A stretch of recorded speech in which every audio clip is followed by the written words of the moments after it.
અમરેલી શહેરના સિવિલ હોસ્પિટલના ચાલતા ક્ષેત્રના સંચાલકો દ્વારા દલિત યુવકને માર માર્યાનો મામલો. ધારી તાલુકાના ગોપાલગ્રામ ખાતે દલિત યુવકને પ્લાસ્ટિકની પાઇપ વડે 7 શખ્સોએ માર્યો ઢોરમાર. 17 એપ્રિલે બનેલ ઘટના બાદ યુવકનું સારવાર દરમિયાન થયું મોત.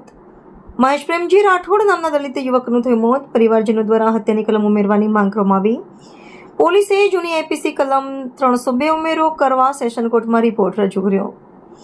નામદાર કોર્ટમાં ફાસ્ટ હિયરિંગ સમયે કોર્ટ પરિસરમાં મોટી સંખ્યામાં સમાજના લોકો રહ્યા હાજર. પરિવાર અને સમાજની એક જ માંગણી 302 હત્યાનો ઉમેરો કરવામાં આવે. અશોક મણવર, અમરેલી.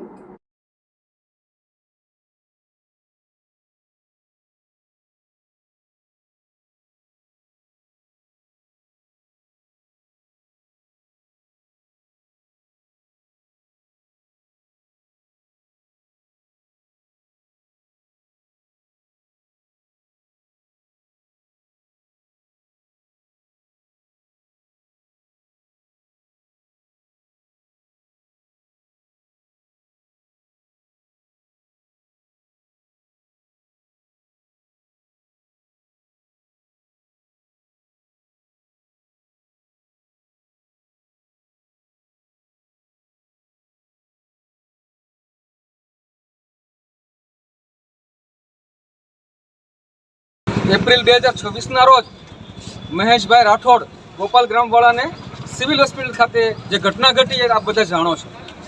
અને એ ઘટના બાદ આ મહેશભાઈ અમરેલી શાંતાબા ગજેરા હોસ્પિટલમાં સારવાર હેઠળ હતા. અને 20 એપ્રિલે એ ચાલુ સારવાર દરમિયાન આપણી વચ્ચે નથી રહ્યા, એ પણ આપ બધા જાણો છો.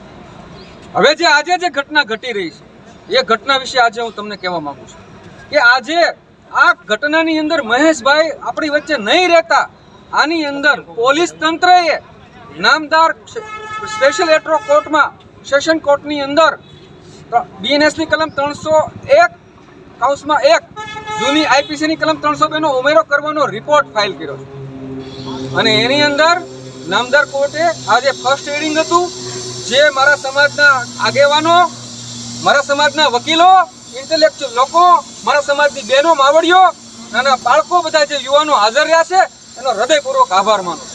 અને કોર્ટની અંદર સરસ રીતથી અમે આર્ગ્યુમેન્ટ કરી અને કોર્ટને એવું કીધું કે નામદાર કોર્ટમાંથી અમને ભરોસો, જે કાંઈ ઓર્ડર થશે એ ઓર્ડર થાય. આ ઘટનાની અંદર મહેશભાઈને મારવામાં આવ્યો છે, એને ચાલુ સારવાર દરમિયાન અવસાન થયું છે, એટલે 302 નો ઉમેરો નેચરલ કોર્ટ્સમાં થવો જોઈએ એવી અમારી માંગણી છે.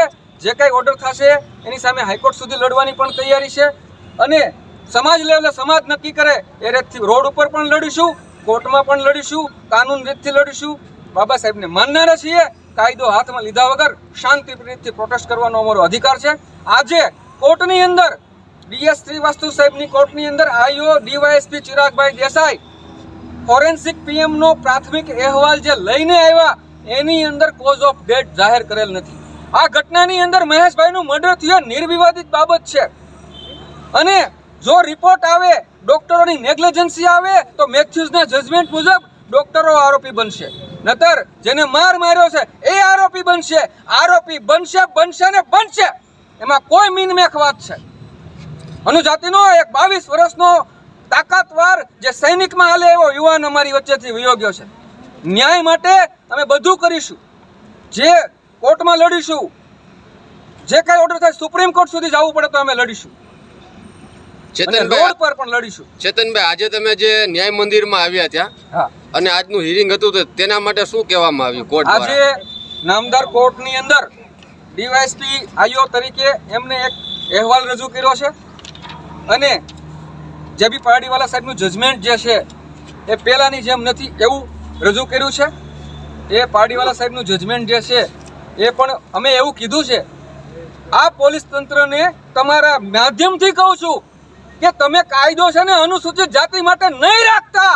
આવા બીજા મર્ડરો બને ને ત્યારે આ પારડીવાલા સાહેબનું જજમેન્ટનું અમલ કરજો, ને તો અમે પૂછવાવાળા મરી નથી ગયા. અમે તમને પૂછશું કે તમે આમાં 301 નો રિપોર્ટ, 302 નો રિપોર્ટ ફાઇલ કર્યો, આમાંથી તમને કોર્ટમાંથી તારીખ મળી, તમે આમાં પુરાવા રજૂ કર્યા. એકને ગોળ અને એકને ખોળ મહેરબાની કરીને નહીં આપતા.